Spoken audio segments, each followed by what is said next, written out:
of hands, how many of you in this room would like to have at least 5% more success in some area in your life? Just by a show of hands. Excellent. So every hand goes up. Are you aware that if you want at least 5% more success, you're probably going to have to do something different? Okay, I'm going to help you out. All the questions I give will have a yes answer. Is that okay?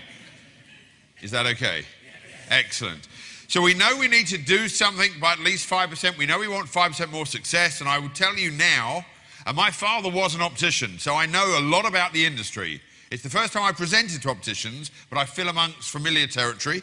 And I will tell you now, knowing dentists, opticians, and some of the medical practitioners that I've worked with, the one thing you're good at is talking about it. But there is a phrase that says, when all is said and done, much more is said than done. And this is the year where you're going to have to do a lot more than's been said. And I'm not looking for you to like me. I'm looking to change your business.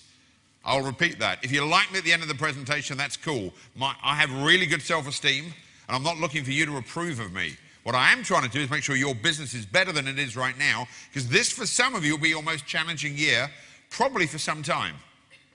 So I'm going to share some ideas that will allow you to create impact for you, your business, and your family. And if you get it, I promise you it works. And I've worked with about 1 million people over the last 7 years, and 990,000 of them have got it. About 10,000 think what I'm saying doesn't work. And that's okay. And I've done lots of work with children. I've done lots of work at Feltham Young Offenders. Welcome back. And I've done lots of work with chief execs. And I will share that most of the time, the one thing that's holding your practice back are you. It is not the economy, it is not the government, it is the people seated in this room. Now, right now, if you think that's not too motivational, you're right. I get called sometimes an irritational speaker more than a motivational speaker. And the reason is I'm only interested in getting you to create more impact in the moment. So the question is, what are you going to do different today and for the next 21 days? And it takes 21 days to make or break a habit. One of the things I'm going to ask you to do, and this is going to be a stretch for some of you, I would much prefer for you to take notice than take notes. Now, if you're writing that down, I'll repeat that for you. I would much prefer for you to take notice than take notes, because what tends to happen when you write loads and loads of notes, you're about 8 seconds late most of the time. And I have a phrase that says, if you're in the room, be in the room. Now, I'll repeat it for some of you because I can see one of my fellow friends here on his phone, so I'll repeat it for you. If you're in the room, be in the room. It's the hardest thing you can do is to be where you need to be. And you'll know more than any industry that I've worked with that sometimes you're with a patient and you're thinking about the next patient or the last patient, or are they going to get some frames, or are they going to need contact lenses? And I'm not disputing you need to be thinking about your client, or sorry, your patient. But the only patient that matters is the patient you're seeing. Would you agree? And one of the reasons we make mistakes is we're not focused in the room. And I'm afraid to say some of you run your practice this way. You are so not there that you don't see what's right in front of you. And the person that's going to help you and your business is the patient that's in front of you.